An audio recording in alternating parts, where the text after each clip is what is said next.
వారి ఆశయాలకు అనుగుణంగా ఈరోజు గెజిటెడ్ అధికారుల సంఘంగా మనమందరం ఈ రాష్ట్ర పురోగతి కోసం నిరంతరం పనిచేస్తామని హామీ ఇస్తున్నాం సార్. మరి ఈరోజు ఉద్యోగుల సమస్యలు దాదాపు 2 సంవత్సరాలు అయిపోయింది. మరి ఉద్యోగుల సమస్యలు కూడా మీకు మేము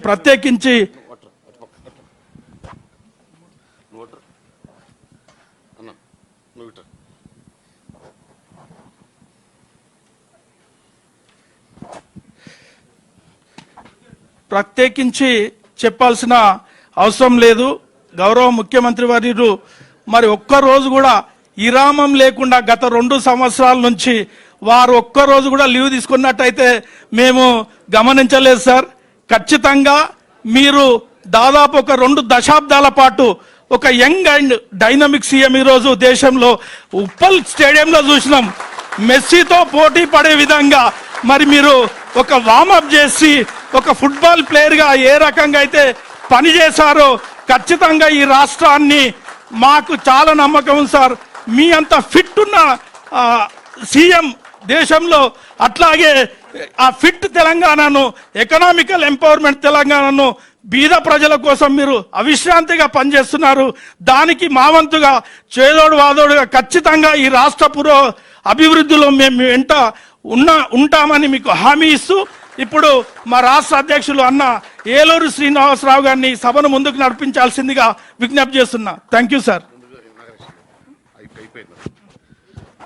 గౌరవ ముఖ్యమంత్రి గారైనా ప్రధానమంత్రి గారైనా మాకు మాత్రం అన్నా మీరు రేవంత్ అన్నే.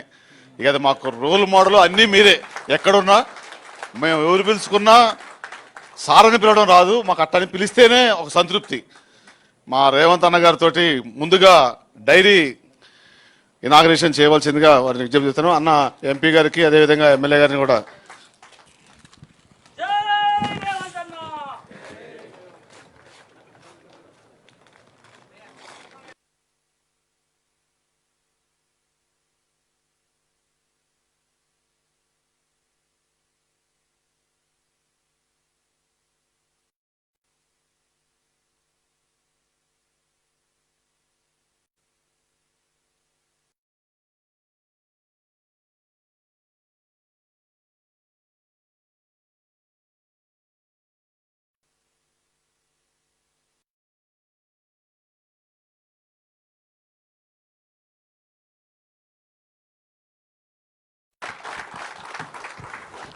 అన్నకి ప్రత్యేకంగా ధన్యవాదాలు తెలుసుకున్నాను. ఎందుకంటే లాస్ట్ ఇయర్ కూడా మన డైరీ 3వ తారీఖు చేశారు. ఇంత ఎక్టిక్ షెడ్యూల్ కూడా వచ్చినందుకు యావత్ తెలంగాణ 87,143 మంది గెజిట్ అధికారుల తరఫున తల వంచి నమస్కారం చేసుకుంటూ, వాల్ క్యాలెండర్ కూడా వారి చేతుల మీదుగా గవర్నమెంట్ ప్రోగ్రామ్స్ అన్ని కూడా ఆల్మోస్ట్ అందులో ఇంక్లూడ్ చేశామన్నా.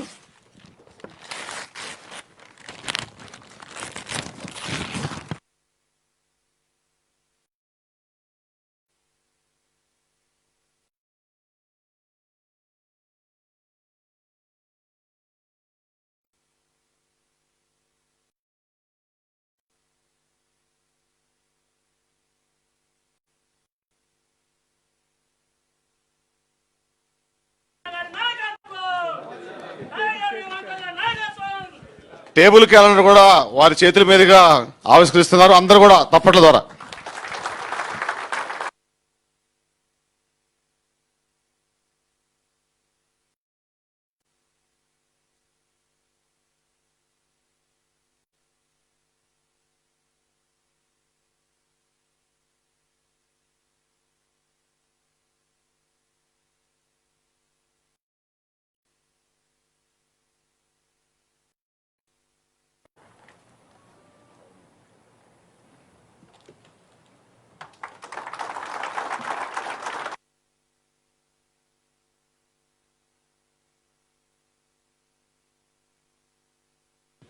అన్న 2 నిమిషాలను. ఈనాటి తెలంగాణ గెజిట్ అధికారుల రాష్ట్ర సంఘం డైరీ క్యాలెండర్ ఆవిష్కరణకు ఇచ్చేసిన మన అందరి ఆరాధ్య దైవం, young and dynamic Telangana leader మరియు మన ముఖ్యమంత్రి గారు మన రేవంత్ అన్న. అన్నిటికంటే ముఖ్యంగా వ్యక్తిగా ఆరాధిస్తున్నాం, ప్రభుత్వంగా ఆరాధిస్తున్నాం అన్న. అన్నిట్లో కూడా మీరు రోల్ మోడల్గా, మా అధికారుల కంటే కూడా మీరు 24 అవర్స్లో ఏ రోజు ఎక్కడ చూసినా ఏదో పని చేస్తూనే ఉన్నారు. మీకు ప్రత్యేకంగా మా తెలంగాణ ప్రజల పక్షాన ఉద్యమకారులుగా అధికారులుగా యావత్ తెలంగాణ గెజిట్ అధికారులు 87,000 మంది గెజిట్ అధికారుల పక్షాన, అదేవిధంగా జేఏసీ 15,25,000 మంది ఉద్యోగుల తరపున మీకు తల వంచి నమస్కారం చేసుకుంటూ, ముఖ్యంగా మేము అడిగేది మీకు తెలియని సమస్య కాదు. మా మీద కింది స్థాయిలో ఆ డిఏ విషయం కావచ్చు, పిఆర్సీ కావచ్చు, హెల్త్ కార్డ్స్ కావచ్చు, సిపిఎస్ కావచ్చు, క్షుద్ర పూజలు చేస్తున్నారన్న వాట్సాప్లో. కాకపోతే మీరు అతీత శక్తులు కాబట్టి మీకేం కాదు, కానీ మాకైతే ఇబ్బందిగా ఉందన్న. మేము అడిగేది ఒకటే, మా సంఘ పరంగా అడిగేవి 3 డిమాండ్లు ఉన్నాయి. మాకు తెలంగాణ గెజిట్ అధికారులుగా ఎక్కడ కూడా సంఘ భవనాలు లేవు. అన్ని సంఘాలకి భవనాలు ఉన్నాయి, ఆస్తులు ఉన్నాయి. తెలంగాణ గెజిట్ అధికారులుగా మేము అంతా కూడా సంచార జాతిలాగా ఉంటాం. ఒక జిల్లాలో 2 ఏళ్ల కంటే ఎక్కువ పనిచేయం. మాకు సంఘ బిల్డింగ్లకి ఆల్రెడీ మేము పెట్టాము, అన్నిటికి కూడా అడ్వాన్స్ పొజిషన్ అడుగుతున్నారు. గౌరవ కలెక్టర్లకు ఒకసారి ఇంటిమేషన్ ఇచ్చేస్తే మీ ద్వారా మాకు సంఘ భవనాలు ఈ పీరియడ్లో మా సంఘానికి వెసులుబాటు ఉంటుందని ఒకటి ప్రాథమికంగా కోరుకుంటూ, రెండవది సంఘాల రికగ్నిషన్ మొత్తం కూడా గత ప్రభుత్వం సంఘాల అస్తిత్వాన్ని ఉనికిని చంపేశారు. 2016లో జీవో తీసి 2014 నుంచి ఇంప్లిమెంట్ చేస్తూ సంఘాలకి జాయింట్ స్టాఫ్ కౌన్సిల్ లేదు, రికగ్నిషన్ లేదు, సంఘాలకు ఎలక్షన్స్ లేవు, ఓడీలు అన్నీ చేశారు. మన ప్రభుత్వం వచ్చిన తర్వాత అన్ని రెన్యువల్ అయినాయి, కానీ రికగ్నిషన్ ఒకటి పెండింగ్ ఉందన్న. అది మీ ద్వారా అయితే 2 సంవత్సరాలు అయిపోయింది కాబట్టి రికగ్నిషన్ ఒకటి అడుగుతా ఉన్న సంఘానికి. ఇక మిగతా మా గెజిట్ అధికారుల సంఘం తరఫున మేము ఎప్పుడు కూడా మీకు ఫ్రంట్ ఎండ్ సైనికులం. ఏ స్కీమ్ అయినా ఏదైనా సక్సెస్ చేసే బాధ్యత మాది. అవసరమైతే హాలిడేస్లో పనిచేస్తాం, 1 గంట అదనం కూడా పనిచేస్తాం. మీకోసం సైన్యంలాగా పనిచేయడానికి ఈ 5 సంవత్సరాలే కాదు, వచ్చే 5 సంవత్సరాలు కూడా సిద్ధంగా ఉంటామన్న. దాన్ని గెజిట్ అధికారుల తరఫున హామీ ఇస్తూ, అదేవిధంగా జేఏసీ పక్షాన్ని కూడా మన ప్రభుత్వం, మా ముఖ్యమంత్రి గారు, ముఖ్యంగా మా కుటుంబ సభ్యులుగా, మా అన్నగా, మా ఉమెన్ ఎంప్లాయీస్ కావచ్చు, ఆల్ 75 డిపార్ట్మెంట్ ఎంప్లాయీస్ కావచ్చు, జిల్లా ఎంప్లాయీస్ కావచ్చు, ఈరోజు ఓన్లీ పర్మిషన్ మాకు 150 మందికి ఇచ్చారన్న. 35 జిల్లా నుంచి అధ్యక్ష కార్యదర్శులు, 75 డిపార్ట్మెంట్ ఫోరం అధ్యక్ష కార్యదర్శులు, అదేవిధంగా రాష్ట్ర కమిటీ మాత్రమే అటెండ్ అయ్యాము. అందరికి కూడా మీతోటి కలిసి మాట్లాడాలి, ఒక ఫోటో ఉండాలనేది. నెక్స్ట్ ఇయర్ మేము స్టాండింగ్ కౌన్సిల్ పెట్టుకుంటామన్నా. మీరు పర్మిషన్ ఇస్తే 50,000 మందితోటి స్టాండింగ్ కౌన్సిల్ మీటింగ్ పెట్టుకుంటాం తమ ద్వారా, అది కోరుకుంటూ. ఇప్పటివరకు 2 డిఏలు తమ ఇచ్చారన్న. ఒక డిఏ ఆల్రెడీ అనౌన్స్ చేశారు, ఫైల్ కూడా మన దగ్గరకు వచ్చినట్టుంది. అనౌన్స్ అంటే బట్టి గారి ద్వారా అందులో మెన్షన్ చేశారు నెక్స్ట్ డిసెంబర్లో ఇస్తామని. సరే అసెంబ్లీ తర్వాత అని అన్నారు, కానీ జనవరి 1 అనుకున్నాము. ఆ 1 డిఏతో పాటు ఇంకా 5 డిఏలు పెండింగ్ ఉంటాయన్న. మేము ఆర్థిక పరిస్థితిని అర్థం చేసుకున్నాం, కానీ మా ప్రాథమిక సభ్యులు మా మీద డౌట్ పడుతున్నారు. మీరు సీఎం గారు కొలీడైపోయారు, మీరు అంతా ఒకటే. వాట్సాప్లో అయితే చూడలేని మెసేజ్ పెడుతున్నారన్న. డిఏలు అదేవిధంగా పిఆర్సీ కూడా గత ప్రభుత్వం ఎలక్షన్ కోసం ఇచ్చింది తప్ప మా ఎంప్లాయీస్ కోసం ఇవ్వలేదు. ఎలక్షన్ వాటి కొరకు ఇచ్చింది కూడా మేము నమ్మలేదు. అదే 5% ఐఆర్ ఇచ్చారు, ఆ పిఆర్సీ ఒకటి. అదేవిధంగా అన్నిటికంటే ఇంపార్టెంట్ అయింది మా రిటైర్డ్ పెన్షనర్స్. మేము అందరం కూడా అబౌట్ టు రిటైర్డ్ ఆల్మోస్ట్ వాళ్ళందరూ.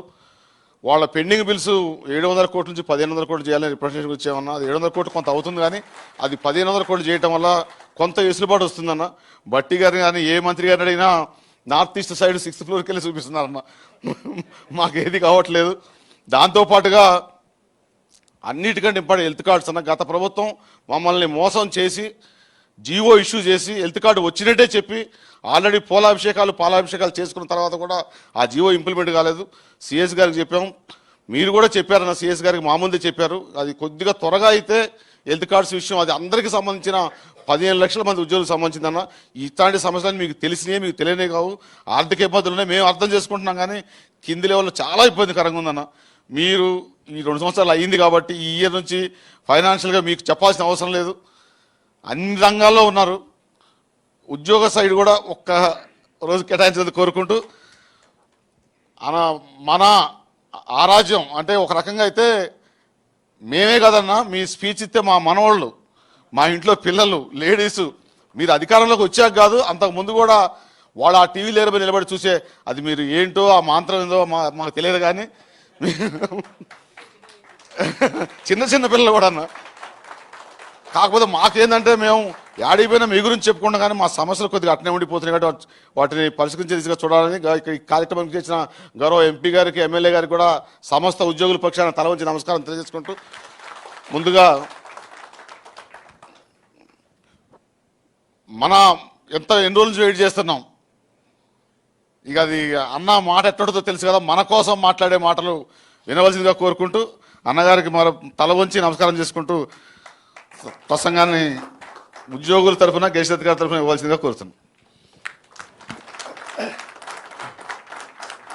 Telangana gazetted officers central association 2026 diary మరియు క్యాలెండర్ ప్రారంభోత్సవ కార్యక్రమానికి నాతో పాటు పాల్గొన్న రాజ్యసభ సభ్యులు మిత్రులు అనిల్ కుమార్ యాదవ్ గారు,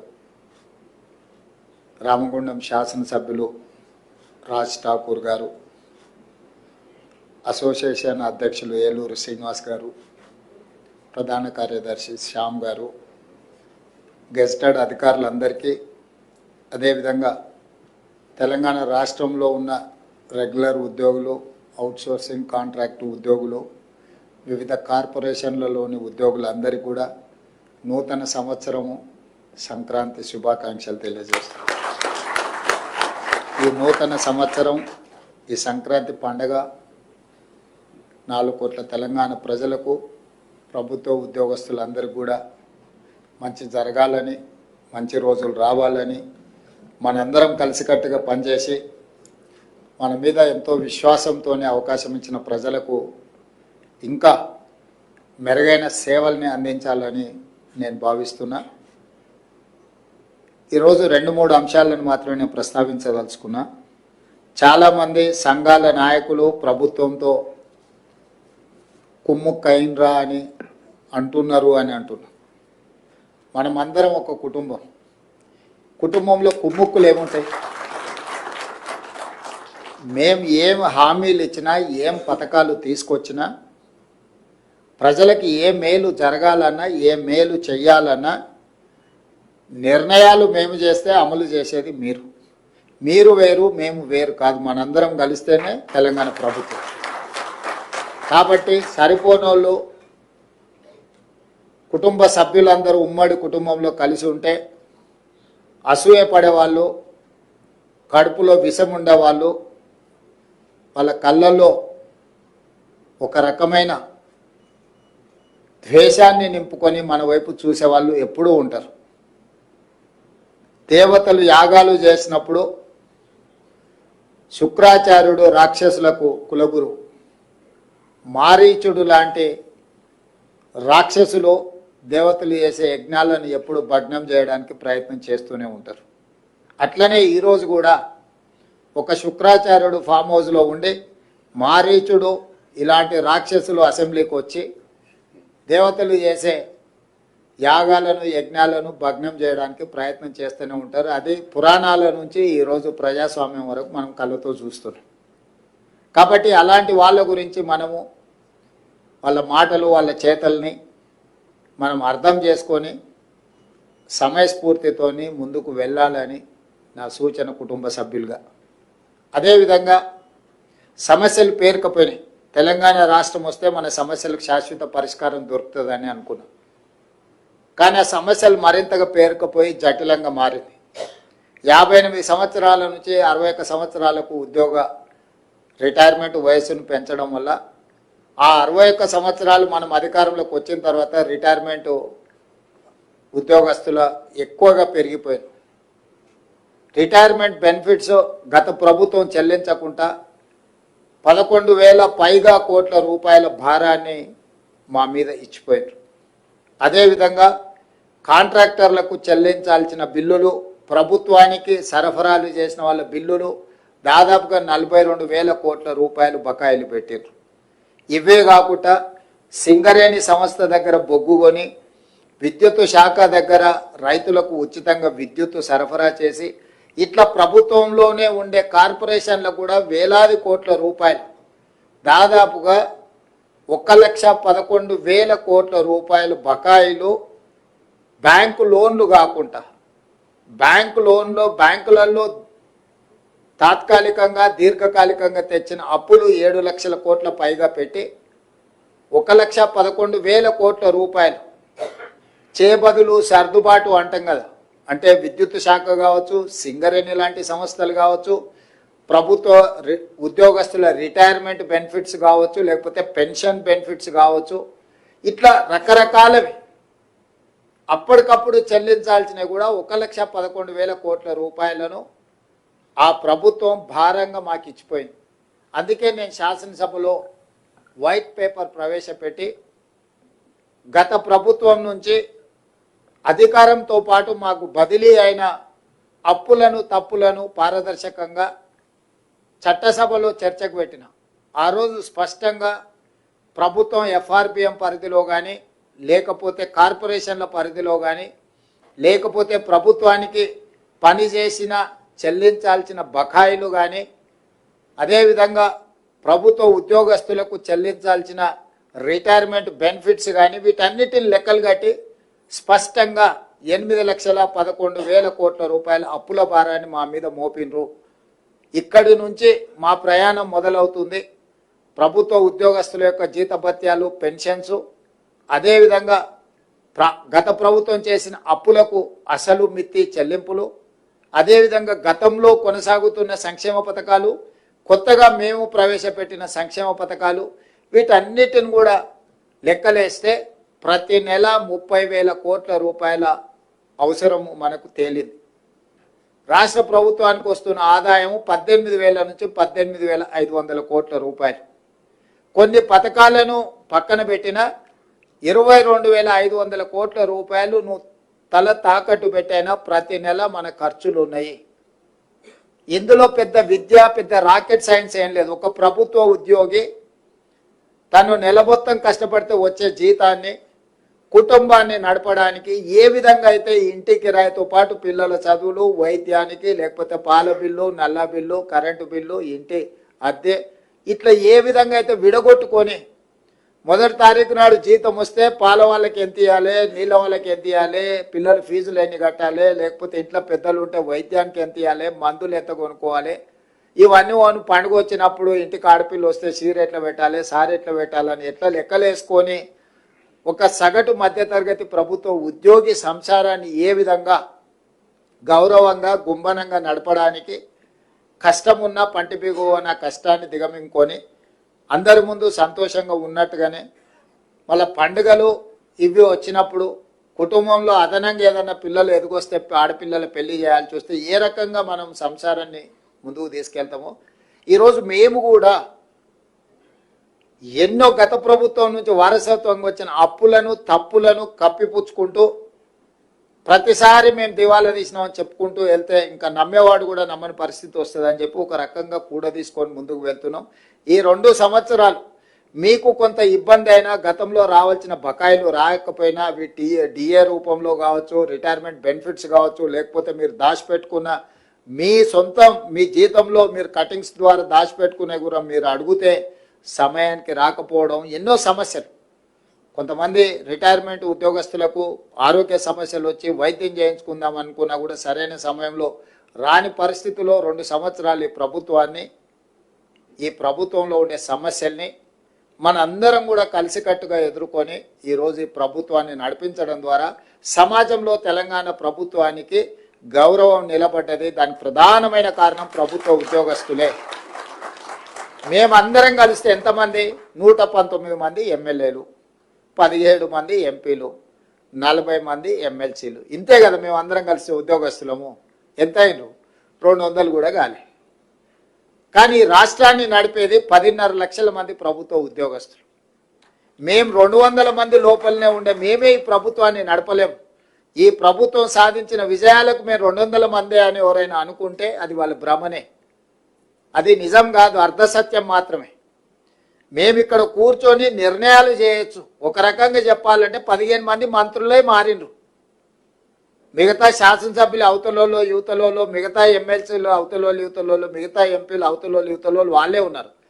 మారిందల్లా ముఖ్యమంత్రి 15 మంది మంత్రులు తప్ప మిగతా వాళ్ళందరూ దాదాపుగా అటుగనో ఇటుగనో 200లలో 100 మంది పాతోలే కొనసాగుతున్నారు. మమ్మల్ని వదిలేస్తే 10 లక్షలు గతంలో ఉన్న ప్రభుత్వ ఉద్యోగస్తులు మీరే. ఆనాడు వాళ్ళు చేసిన తప్పు నిర్ణయాలను కూడా మీ మీద ఒత్తిడి పెట్టి అమలు చేయించారు. ఈరోజు మేము చేసే సక్రమమైన నిర్ణయాలను కూడా మీరు అమలు చేస్తున్నారు. కాబట్టి ఈరోజు ఉపాధి హామీ పథకం నుంచి మొదలు పెడితే షాది ముబారక్ కావచ్చు, కళ్యాణ లక్ష్మి కావచ్చు, సన్న బియ్యం కావచ్చు, 200 యూనిట్లు ఉచిత కరెంటు కావచ్చు, రైతు బీమా కావచ్చు, లేకపోతే ఈరోజు ఇందిరమ్మ ఇండ్లు కావచ్చు, మా ప్రభుత్వం గొప్పగా చెప్పుకునే సన్న బియ్యం పథకము, ఇందిరమ్మ ఇండ్లు, ఈరోజు రేషన్ కార్డులు, ఈరోజు లక్షలాది రేషన్ కార్డుల విషయంలో కావచ్చు, 200 యూనిట్ల విద్యుత్తు కావచ్చు గృహాలకు ఇచ్చేది, ఇట్లా చాలా పథకాలు ఇవన్నీ కూడా అమలు చేస్తున్నది. ఇవి పేదలకు చేరుస్తున్నది మీరే మా సారథులు, మా వారధులు. మీ సమస్యల్ని పరిష్కరించకుండా మా ప్రభుత్వం ఉండదు. మీరు ఏ కార్యక్రమం పెట్టుకున్నా నేను మీ దగ్గరికి ప్రత్యక్షంగా ఎందుకు వస్తున్నా అంటే, కొన్ని నేను చేయగలగవచ్చు, కొన్ని చేయలేకపోవచ్చు, కానీ మిమ్మల్ని కలవడం ద్వారా మీకు ఒక విశ్వాసం ఉంటుంది. మీరు ఇంతకుముందు మా సోదరుడనో మా అన్నానో మీ కుటుంబ సభ్యుడిగా నన్ను గౌరవిస్తున్నారంటే నా మీద ఎంత విశ్వాసం ఉంటే, మీరు అన్న అంటే కుటుంబంలో అన్ని బాధ్యతలు నెరవేర్చేవాడు. యుక్త వయసులో సంసారాన్ని నడపాల్సిన తండ్రిని కోల్పోతే కుటుంబాన్ని నడిపేది కుటుంబంలో పెద్దన్నని. ఈరోజు మన ప్రభుత్వానికి పెద్ద దిక్కు ఉండాల్సిన ఆయన ఈ ప్రభుత్వానికి పెద్ద దిక్కు లేనంత పరిస్థితి కల్పించేసి హాయిగా పోయి హ్యాపీగా ఫామ్ హౌస్లో ఉన్నాడు.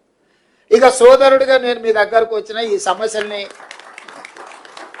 ఈ అప్పులను, వీటన్నిటిని కూడా బాధ్యతాయుతంగా నెరవేర్చడానికి నిరంతరం పనిచేస్తున్నా. శామ్ గారు చెప్పినట్టు ఈ 2 సంవత్సరాల దీంట్లో నేను ఎప్పుడు 2 సంవత్సరాలు పూర్తి చేసుకున్నాం. మన డిసెంబర్లో ఒక్కరోజు కూడా సెలవు తీసుకోలే. సెలవు తీసుకుందామని ముందు రోజు అనుకుంటా, మళ్ళీ ఏదో ఒకటి వచ్చేసి ఇక మళ్ళీ పిలువండి, మళ్ళీ పోదాం పదా అని మళ్ళీ చెప్పులు తోడుకొని మళ్ళీ బయటకు వెళ్ళాల్సిన పరిస్థితి. నేను చిన్నగా ఉన్నప్పుడు సినిమా చూసిన జయప్రద గారిది, అంతులేని కథ అనుకుంటా. ఆవిడ పెళ్లి చేసుకుందాం అనుకుంటుంది, లోపల చెల్లెల పెళ్లి వస్తుంది, కుటుంబ సభ్యులు, తల్లి ఆరోగ్యం, ఇట్లా జీవితకాలం ఆవిడ కష్టపడుకుంటూనే పోతుంటుంది. చివరికి కూడా తన జీవితంలో తన ఆనందం ఏం లేకుండా మళ్ళీ కుటుంబం కోసమే మళ్ళీ బయలుదేరుతుంది. అట్లనే ఈరోజు ముఖ్యమంత్రి పదవి వస్తే చాలా సంతోషంగా ఉండొచ్చామని కాకముందు అనుకున్నా.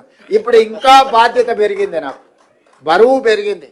అంతకుముందు పార్టీ అధ్యక్షుడిగా 12 గంటలు పనిచేస్తే సరిపోయేది, ఇప్పుడు 18 గంటలు పనిచేసినా కూడా సరిపోవడం లేదు. ఇది సంతృప్తినిచ్చే బాధ్యత. ఇది నేను బరువుగా చూడట్లేదు, బాధ్యతగా చూస్తున్నా. అందుకే మీ సమస్యలను పరిష్కరించి, వాస్తవం మీరు ఆలోచన చేయండి. మీరు ఒకవేళ నన్ను ఇష్టపడే వాళ్ళు ఉండొచ్చు, ఇష్టపడని వాళ్ళు ఉండొచ్చు, నా పట్ల కోపంగా ఉండే వాళ్ళు కూడా ఉండొచ్చు. అందరు 100% నన్ను ఒప్పుకోవడానికి నేనేం స్వామీజీని కాదు, రిషిని కాదు. నేను ఒక సగటు ప్రజాప్రతినిధిని. లైక్లు డిస్లైక్లు మీకు ఉండొచ్చు. గతంలో మీ జీతభత్యాలు ఎప్పుడు మీ ఖాతాలో పడేది, మీ సోదరుడు ముఖ్యమంత్రి అయినాక ఏ తారీఖు నాడు మీ జీతాలు వస్తున్నాయో ఒక్కసారి మీరు అంచనా వేసుకోండి. ఆ రోజు మీరే, ఈ రోజు మీరే ఈ ప్రభుత్వాన్ని నడుపుతున్నది. కానీ ఆ రోజు మీ జీతాలు ఎన్నడు వచ్చేది, ఈ రోజు జీతాలు ఎప్పుడు వస్తున్నాయి, ఈ 24 నెలల్లో ఎప్పుడైనా మీ జీతాలు ఆగినాయా, లేకపోతే ఇన్స్టాల్మెంట్లలో ఎప్పుడైనా పే చేసినా మీరు చూడండి. మీ డిఏలలో కూడా 3 డిఏలు ఇచ్చినా ఇవాళ పొద్దున్నే పిలిచి డైరీ ఆవిష్కరణ ఉందంటే తప్పకుండా శ్రీనివాసరావు ఇదేదో పెడతాడు పీఠముడే అని డిఏకి సంతకం పెట్టి, ఫైల్ మీద సంతకం పెట్టి శేషాద్రి గారికి ఇచ్చి, కనీసం పోతే ఏదన్నా సంతోషకరమైన వార్త ఒక్కటనే చెప్పాలి కదా నేను వాళ్ళకు అని పొద్దున్నే సిఎస్ గారిని, సీఎం పేషీలని అధికారులను పిలిచి మాట్లాడి మీ డిఏకు సంతకం పెట్టి వచ్చిన.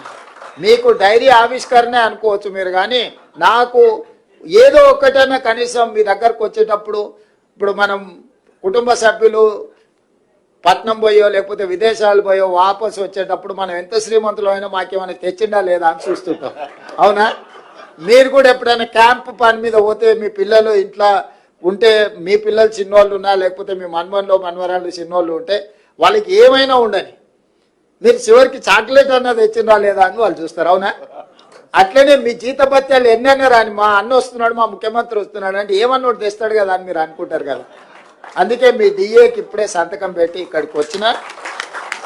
మీ ఆరోగ్య భద్రతకు సంబంధించి కూడా పూర్తి స్థాయిలో చర్చ చేస్తున్నాం. మీ ప్రమాద బీమా ప్రతి ప్రభుత్వ ఉద్యోగికి 1,02,00,000 రూపాయలు, అంటే దాదాపు 1 కోటి రూపాయలు మీకు ప్రమాద బీమా కవర్ చేయడానికి ఈరోజు ఆల్రెడీ సింగరేణి ఏ కార్మికుడికి అనుకోని ప్రమాదం జరగొద్దు అనేదే నా ఆకాంక్ష. కానీ అనుకోని సంఘటన ఏదైనా జరిగి, ప్రమాదం జరిగి ప్రాణాలు కోల్పోతే ఆ కుటుంబం శాశ్వతంగా పెద్ద దిక్కును కోల్పోయినట్టే. అందుకే సింగరేణిలో ₹1,00,00,000 ఎవరు చనిపోయినా ₹1,00,00,000 ఇచ్చే స్కీమ్ తీసుకొచ్చిన. ఈరోజు ప్రభుత్వానికి పనిచేసే ప్రతి ఉద్యోగికి ₹1,00,00,000 ప్రమాద బీమా వచ్చే విధంగా మా ఆర్థిక మంత్రి గారు చెప్పిన తొందరలోనే అధికారికంగా మీకు ఆ వార్త కూడా నేను అందించడం జరుగుద్ది. అదేవిధంగా చాలా ఇష్యూస్ మీరు నా దృష్టికి తీసుకొచ్చిండ్రు. నిరంతరం మీతో చర్చలు చేస్తూనే ఉన్నాం. గతంలో నెలకు 200 కూడా ఇచ్చేది కాదు, 100-150 ఇస్తే కూడా చాలా ఎక్కువ ఉండే మీ బెనిఫిట్స్. వాటిని మీతో చర్చలు చేసి అటు అటు అన్నిటిని తగ్గించుకుంటా దాన్ని పొదుపు సంఘం సభ్యుడిలాగా మారి మీకు దాదాపుగా 750 కోట్లు 700 800 మొన్న కొంత ఎక్కువ కూడా ఇచ్చినాం. ఏ మాత్రం నాకు వెసులుబాటు దొరికినా మీ రిటైర్మెంట్ బెనిఫిట్స్ మీ హక్కు, ఇది ఎవరి దయాదాక్షిణ్యం కాదు, నాకు తెలుసు. మీ బెనిఫిట్స్ అనేటివి మీరు కష్టపడి జమ చేసుకున్నాయి, ప్రభుత్వం మీద విశ్వాసం నమ్మకం ఉండి మీరు జమ చేసుకున్నాయి. కాపలాదారుగా ఉండాల్సిన వాడు అవి లేవు అని అనడం సమంజసం కాదు. కాకపోతే నాకు 11-12 వేలు పేరుకపోవడం, ఇప్పుడు ఎవ్రీ మంత్ మీ రిటైర్మెంట్ బెనిఫిట్స్ దాదాపుగా 600-700 కోట్లు 1000 కోట్ల రూపాయలు ప్రతి నెల మీరు రిటైర్మెంట్ ఏజ్ పెంచడం వల్ల 58 నుంచి 61 పెంచడం వల్ల ఈరోజు ప్రతి నెల దాదాపుగా నాకు తెలిసి 1000 మంది రిటైర్ అవుతున్నారు, చిన్నోళ్ళు కానీ పెద్దోళ్ళు కానీ. ఒక ప్రభుత్వ ఉద్యోగి అటెండర్ నుంచి మీ గ్రూప్ 1 ఆఫీసర్ వరకు ఎవరన్నా రిటైర్ కానీ యావరేజ్గా నాకు ₹1,00,00,000 భారం. మినిమం 50 లక్షలు, ఎవరైనా సీనియర్ ఆఫీసర్ అయితే ₹1,20,00,000 ₹1,30,00,000 రిటైర్మెంట్ బెనిఫిట్స్ ఇవ్వాల్సి వస్తుంది. ఒక ప్రభుత్వ ఉద్యోగి చేరుతున్నప్పుడు జీతభత్యాల భారానికంటే ఒక ప్రభుత్వ ఉద్యోగి పదవీ విరమణ చేస్తున్నాడు అంటే ఆర్థికంగా భారం ఉన్నది. వాటి అన్నిటిని కూడా లెక్క పెట్టుకొని మీ సమస్యలు పరిష్కరించడానికి ఈ 31 మార్చ్ వరకు ఫైనాన్షియల్ ఇయర్లో పెద్ద ఎదుగు పొదుగు లేదు. ఎందుకంటే లెక్కలు ఎవ్రీ మంత్ మీరు కూడా చూస్తున్నారు. వచ్చే ఫైనాన్షియల్ ఇయర్ నుంచి ఇంకా కొంత పెంచి మీ బెనిఫిట్స్ ఇచ్చి మీ సమస్యలు పరిష్కరించి మీరు కూడా పెద్ద మనసు చేసుకోరు. ఇది ఒక బాధ్యత. ఈ బాధ్యతను మనందరం కలిసి నిర్వహిస్తేనే ఇది సక్రమంగా ముందుకు సాగుతుంది. ఎప్పుడైతే మీరు వేరు నేను వేరని మీ మనసులో భావన వస్తుందో ప్రజలకు మనము మెరుగైన సేవలను అందించలేమో, మన మధ్య నమ్మకం విశ్వాసం కోల్పోయినప్పుడు పరిపాలన సక్రమంగా అందించలేము. మీరు సంపూర్ణమైన విశ్వాసం ఈ ప్రభుత్వం మీద పెట్టండి. ఈ ప్రభుత్వం మీది. ఇందులో నా పాత్ర నిర్ణయాలు చేయడం వరకే. ప్రతి రూపాయి నా దగ్గరికి రాదు, రూపాయి నేను చూడను. మీరు పెట్టే సంతకాలను బట్టే రూపాయి పోవడం, రూపాయి రాకడం, రూపాయి పోకడం, ఈ రెండు. దీంట్లో నేను నా వైపు నుంచి మీకు విజ్ఞప్తి చేసేది ఏంటంటే, కొత్తగా పన్నులు ఏం పెంచుతలేం మనం, కానీ వసూలు చేయాల్సిన పన్నులు చాలా అవకతవకలు జరుగుతున్నాయి. జిఎస్టీలో కానీ, ఎక్సైజ్లో కానీ, లేకపోతే శాండ్లో కానీ, ల్యాండ్లో కానీ, ఇట్లాంటివి అన్ని అవకతవకలు జరుగుతున్నాయి. వాటిని మనం ఒడిసి పట్టుకుంటే చాలు, మన అవసరాలకు సరిపోయేటంత నిధులు ఉన్నాయి. ఇవాళ జిఎస్టీ ఇన్పుట్ సబ్సిడీలు కానీ ఇట్లాంటివి చాలా ఫ్రాడ్ ఉంది. చాలామంది కట్టడం లేదంటే మనం కొన్ని దగ్గరలో మన అధికారులు, మన వ్యవస్థ, మన ప్రభుత్వము వాళ్ళ దగ్గరికి వెళ్ళి మీరు కట్టండి అని కూడా మనం అడగడం లేదు. ఫర్ ఎగ్జాంపుల్ ఒక చిన్న ఎగ్జాంపుల్ చెప్తా. రియల్ ఎస్టేట్లో ఒక ల్యాండ్ లార్డ్ ఉండి ఒక బిల్డర్కు డెవలప్మెంట్కి ఇస్తే ఒక 50 అపార్ట్మెంట్స్ కట్టింది అనుకోండి, 30 అపార్ట్మెంట్ బిల్డర్కి పోయి 20 అపార్ట్మెంట్ భూమి యజమానికి వస్తే ఆ 30 అపార్ట్మెంట్స్ బిల్డర్ అమ్ముకోవాలి కాబట్టి అసెస్మెంట్ చేసుకుంటుండు. ఈ 20 అపార్ట్మెంట్స్ భూమి యజమానికి వస్తే ఇతను అసెస్మెంటే చేపిస్తలేడు, ఎందుకంటే అతను అమ్ముకోవడం లేదు, రెంట్కి ఇచ్చుకుంటున్నాడు, అట్లే ఉంటుండు. సో దానివల్ల ఇంటి పన్ను అసలు వసూలే లేదు. చాలా సిటీలో పెద్ద పెద్ద అపార్ట్మెంట్స్ వస్తే ల్యాండ్ లార్డ్ వర్సెస్ బిల్డర్ మధ్యలో జరిగిన దాంట్లో మన వాళ్ళు అసెస్మెంట్ వాళ్ళు కట్టమంటే కూడా మన వ్యవస్థలు ఎవరు అసెస్మెంట్ కూడా చేసుకోవట్లేదు. ప్లస్ 5,000 స్క్వేర్ ఫీట్కు పర్మిషన్ తీసుకొని 10,000 కట్టుకుంటారు. ఇంటి పన్ను 5,000కే కడుతురు. మనం పన్ను పెంచాల్సిన పని లేదు. అతను ఎంత కట్టుకొని అనుభవిస్తున్నాడో గంత అసెస్మెంట్ చేసి దాని మంద మనం పన్ను వసూలు చేసుకుంటే మన ఆర్థిక పరిస్థితే మారిపోతుంది. అసెస్మెంట్ చేయకుండా పోయిన వాటిని అసెస్మెంట్లకు పట్టుకొచ్చి అసెస్మెంట్లో ఉన్న వాటిని యాక్చువల్గా ఎంత బిల్డింగ్ కట్టిరో దాన్ని మనము పరిధిలోకి పట్టుకొస్తే ఎవరు కొనుక్కున్నా, ఏ వస్తువులు కొనుక్కున్నా బిల్లు చేపించి దాంట్లో జిఎస్టీ వసూలు చేస్తే ఇట్లాంటి చిన్న మన పరిపాలనలో చిన్న కరెక్షన్స్, దీంట్లో పెద్ద భారము లేదు, పెద్ద ఎవరిని మనం అనవసరంగా తప్పించుకుంటున్న వాళ్ళని పట్టుకోవడమే మన పని. మనం కొత్తగా వాళ్ళ మీద ఏం అదనపు భారం మోపడం లేదు. ఇట్లాంటివి మీ వైపు నుంచి నేను సహకారం కోరుకుంటున్నాను. ఇవన్నీ కూడా సంక్షేమ పథకాలు అమలు చేయడానికి, రాష్ట్రాన్ని అభివృద్ధి చేయడానికి, రాష్ట్ర ప్రభుత్వంలో సేవలు అందిస్తున్న ప్రభుత్వ ఉద్యోగస్తులకు, అవుట్సోర్సింగ్ కాంట్రాక్ట్ ఉద్యోగస్తులకు కూడా మనం సరైన జీతభత్యాలు, మీ అందరికీ సరైన జీతభత్యం ఇచ్చినప్పుడే ఎవరైనా ఒక చిన్న డ్రైవర్ అయినా ఫస్ట్ వీక్లో జీతం టైంకి ఇస్తే, ప్రాంప్ట్కి ఇస్తే వాడు టైంకు డ్యూటీకి వస్తాడు, డ్యూటీ చేస్తాడు. మనకు కూడా అథారిటీ ఉంటుంది, 2 రోజులు డుమ్మా కొడితే ఏమో ఎక్కడ తిరిగిపోయినావు అని అడగనికి. మనం అది ఇయ్యలేదు అనుకో, నెల జీతం ఎప్పుడు ఇస్తావో తెలియకపోతే వాడు ఎప్పుడు వచ్చినా గప్పుడే సరే చేయనీలే అని. మిమ్మల్ని కూడా మీ నుంచి పని ఆశించాలంటే మీకు నిజంగా మీ జీతభత్యాలతో పాటు మీ బెనిఫిట్స్ కూడా సరైన సమయంలో ఇవ్వాలి, అందించే విధంగా చూడాలనేది నా ఆకాంక్ష, నా ఆలోచన. తప్పకుండా మీరు ఏవేవైతే విషయాలు నా దృష్టికి తీసుకొచ్చిండ్రో వీటన్నిటిని ఇయ్యాల పెంచిన ఒక్క డిఏతోని నాకు ప్రతి నెల 227 కోట్ల రూపాయల అదనపు భారం పడుతుంది. ఈ రోజు నుంచి మీకు ఈరోజు పెంచిన అని చెప్పిన డిఏకి ప్రతి నెల నా మీద ఆర్థిక భారం 227 కోట్ల రూపాయలు. అయినా మీకోసం మీ దగ్గరకు వచ్చినప్పుడు ఏదో ఒక మంచి వార్త చెప్పడం, కనీసం మా అన్న వచ్చిండు, కనీసం చిన్నదో పెద్దదో అన్న మాకు సంతోషం కలిగించే మాట చెప్పిండని అనిపించాలని మీ డిఏ విషయంలో నిర్ణయం తీసుకున్న. మిగతా మీ ఆరోగ్య భద్రత విషయంలో కానీ, మీ రిటైర్మెంట్ బెనిఫిట్స్ కానీ, అదర్ బెనిఫిట్స్ కానీ, అదేవిధంగా సంఘం ఆఫీస్ గురించి కూడా చెప్పడం జరిగింది. తొందరలోనే జిల్లాలు రకరకాలుగా నచ్చితే నజరానా టైపుల మండలాలు, రెవెన్యూ డివిజన్లు, జిల్లాలు ఆయన చేసిపోయాడు. ఇప్పుడు జిల్లా ఒక నియోజకవర్గం ఉంది, ఒక జిల్లా 14 నియోజకవర్గాలు ఉన్నాయి. రకరకాలుగా ఇర్రేషనల్గా చేసిండు. నిన్నమన్న అందరూ చర్చలు, విజ్ఞప్తులు చేస్తారు, మా కొన్ని మండలాలు తీసి అనలేయండి, కొన్ని మండలాలు తీసి ఇన్లేయండి అని. లేకపోతే వరంగల్ అయితే వరంగల్ అనుకోకుండా మాది ఒకటే సిటీ 2 జిల్లాలు చేసిరు. మొత్తం మా ఉనికే మనుగడనే పోయింది, దాన్ని మొత్తం కలిపి ఒకటే జిల్లా చేయండి అని ఇట్లా రకరకాల డిమాండ్లు వస్తున్నాయి. మళ్ళీ పొలిటికల్ డెసిషన్స్ తీసుకుంటే న్యాయం జరగదు, సరైన విధంగా విభజన జరగదు. తొందరలోనే ఒక రిటైర్డ్ హైకోర్టు ఆర్ సుప్రీంకోర్టు జడ్జితో పాటు ఆఫీసర్స్ను, రెవెన్యూ, ఈ ఇతర శాఖలలో పనిచేసిన అధికారులతోని మనం ఒక కమిటీ వేసుకుందాం. నియోజకవర్గాల పునర్విభజన, అంటే నియోజకవర్గాల పునర్విభజన ఎట్లయితే గతంలో చేసినప్పుడు ఒక కమిషన్ వేసి, ఆ కమిషన్ ద్వారా పబ్లిక్ హియరింగ్ చేసి, వివిధ ప్రాంతాల పర్యటన చేసి ఎట్లయితే సమాచారాన్ని సేకరించి చేసిండ్రో, ఈరోజు మండలాలు కానీ, రెవెన్యూ డివిజన్లు కానీ, జిల్లాలు కానీ వీటిని తగ్గించడం అనను, పెంచడం అనను, వీటిని రేషనలైజ్ చేయడం. అంటే వీటిని ఏ రకంగా చేయాలా, జిల్లాల మండలంలో ఎంత జనాభా ఉండాలి, రెవెన్యూ డివిజన్లో ఎంత జనాభా ఉండాలి, జిల్లాలో ఎంత జనాభా ఉండాలి అనేది ఒక ప్రాతిపదిక చేసుకోవాలి. ఒక దగ్గర 3 లక్షలు ఉండి ఒక దగ్గర 1 కోటి ఉండరు అనుకో, దీన్ని ఏ రకంగా మనము పరిపాలన చేయగలుగుతాం? ఇట్లాంటి సమస్యలు మా దృష్టికి వచ్చినాయి. తొందరలోనే దీనికి సంబంధించి రేపు బడ్జెట్ సమావేశాలలో పూర్తి స్థాయిలో చర్చ చేస్తాము. చేసి ఒక retired high court or supreme court judge నేతృత్వంలో ఒక కమిషన్ అపాయింట్ చేస్తాం. ఒక 6 నెలల్లో అన్ని ప్రాంతాలు పర్యటన చేసి ప్రజల డిమాండ్స్ తీసుకొని ఫస్ట్ మండలాలు రేషనలైజ్ కావాలి. ఇవాళ ఒక మండలం 1,50,000 జనాభా ఉంటే ఒక మండలం 4,000, 3-4 గ్రామాలు కలిసి కూడా మండలం చేసిపోయారు గతంలో.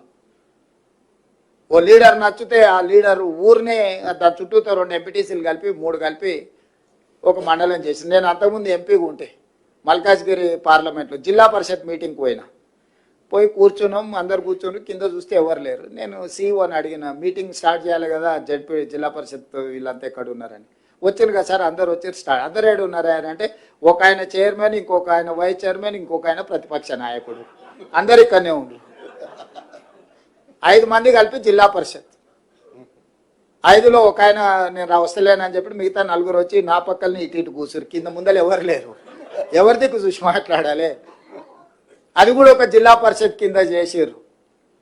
సో ఇట్లాంటి తప్పుల వల్ల పరిపాలన ఒక నమ్మకం లేని పరిస్థితులు వచ్చినాయి. అందుకే ఈ మధ్యలో డిమాండ్ చేసే వాళ్ళందరికీ నేను విజ్ఞప్తి చేస్తున్నా. మిత్రులు కొంతమంది అది అట్లా చేసిర్రు, ఇది ఇట్లా చేసిర్రు. అయ్యా, హైదరాబాద్ పేరు నేను పెట్టింది కాదు, మేడ్చల్ మల్కాజ్గిరి పేరు నేను పెట్టింది కాదు, సైబరాబాదు నేను పెట్టింది కాదు. ఈ 3 పేర్లు కాదు ఇప్పుడు నిన్న వచ్చిన మున్సిపల్ పోలీస్ కమిషనరేట్లు వచ్చినాయి.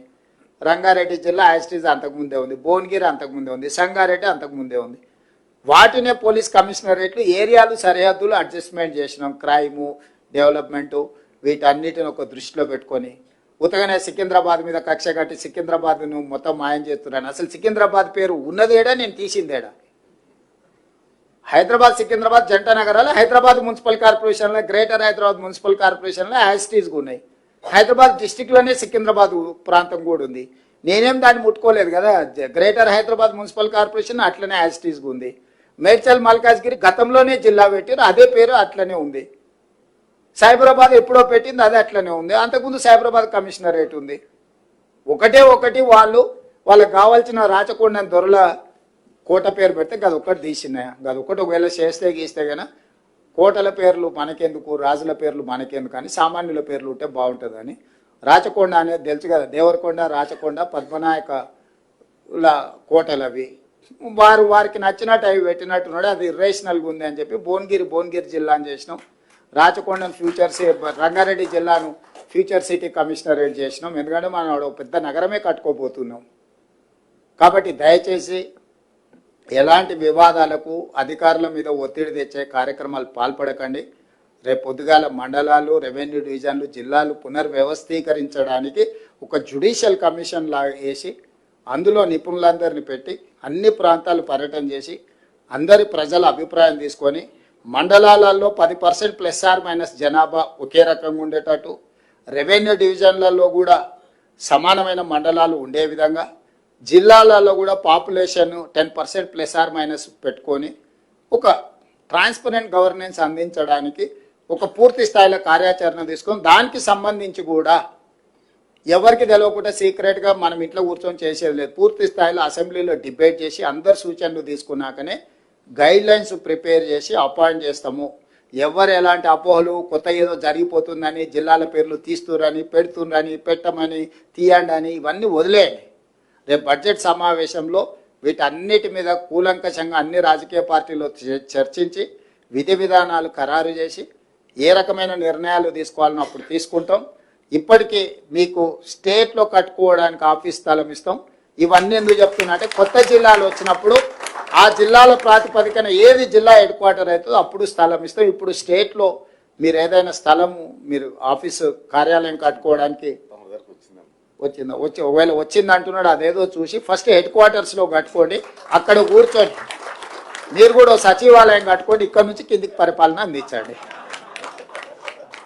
సచివాలయం లేకపోతే పరిపాలన చేయలేం. గతంలో సచివాలయం కూడా ఉండేది కాదు. గతంగానే నేను వచ్చిన, అందుకే పరిపాలన జరుగుతుంది. మీరు కూడా మీ గెస్టెడ్ ఆఫీసర్స్ కోసం ఒక సచివాలయాన్ని కట్టుకోండి. దానికి సంబంధించిన స్థలాన్ని నేను ఇస్తా. అవసరమైతే మీరు ఎంత జమ చేసుకుంటే మీరు రూపాయి ఇస్తే నేను రూపాయి ఇస్తాను మీరు కట్టుకోవడానికి. మీరు లక్షిస్తే నేను లక్షిస్తాను. మీరు కోటి మీరు జమ చేసుకుంటే నేను కూడా కోటి ఇస్తాను. మీరు ఎంత జమ చేసుకొని అన్న మా దగ్గరకు ఇది ఉన్నది ఇంత అంటే అంత మ్యాచింగ్ గ్రాంట్ ఇస్తా. 50-50 మీరు ఒక 50% పెట్టుకొని నేను ఒక 50% ఇస్తా. ఒక మంచి వివిధ రాష్ట్రాల నుంచి కూడా గెస్టెడ్ ఆఫీసర్స్ అసోసియేషన్ వస్తే మీ దగ్గర చూసారే, Telangana gazetted officers association office చాలా బాగుంది. చాలా సమాచారం అంతా ఇక్కడ అందుబాటులో ఉంది అనే విధంగా మీరు కట్టుకోండి. నా వైపు నుంచి ఎప్పుడు మీకు సంపూర్ణమైన సహకారం ఉంటుంది. మీరందరూ కూడా ఈ ప్రభుత్వం మీద అనుకొని నడపండి. ఇది నాది కాదు, మనందరి ప్రభుత్వం ఇది. ప్రజలకు మనం సేవ చేయాల్సిన అవకాశం దొరికింది. ఇన్ని కోట్ల మంది ఉన్నారు. 5 లక్షలే ప్రభుత్వ ఉద్యోగులు. దాదాపు 4 కోట్ల మంది నుంచి 5 లక్షలే మీరు సెలెక్ట్ అయినారని అంటే ఇది ఒక గొప్ప అవకాశం. 4 కోట్ల మందిలో మేము 200 మందిలో మేము ఉన్నామంటే ఇంకా గొప్ప అవకాశం. ఇది ప్రజలు ఇచ్చిన అవకాశం. మనం సద్వినియోగం చేసుకుందాం, మన సమస్యలు పరిష్కరించుకుందాం, ఒక మంచి పరిపాలనకు మనం ఆదర్శంగా నిలబడదాం. ప్రభుత్వం ఎప్పుడు మీకు సహకారాన్ని అందిస్తుంది. మీరు లేవనెత్తిన విషయాలు శ్రీనివాస్ గారు, మీ అసోసియేషన్ వాళ్ళందరూ చాలా ఇచ్చిండ్రు, అన్ని ఇక్కడ ఉన్నాయి. వీటన్నిటినీ మా చీఫ్ సెక్రటరీ గారికి ఇచ్చి ఎగ్జామిన్ చేసి మళ్ళీ ఒకసారి మీ అసోసియేషన్ చీఫ్ సెక్రటరీ గారితో మీటింగ్ ఏర్పాటు చేసి దీనికి పరిష్కారం కావాల్సిన అన్ని ఆదేశాలు కింద అధికారులకు ఇచ్చి మీ సమస్యలు పరిష్కరిస్తానని తెలియజేస్తూ మీ అందరి దగ్గర సెలవు తీసుకుంటున్నాను.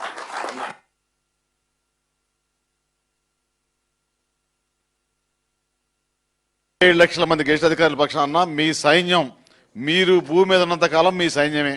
మేమైతే పక్కగా జరగం. ఆ మాట ఇస్తూ మీరు ఆదేశాలు ఇవ్వండి, మేము ఇంప్లిమెంట్ చేస్తాం.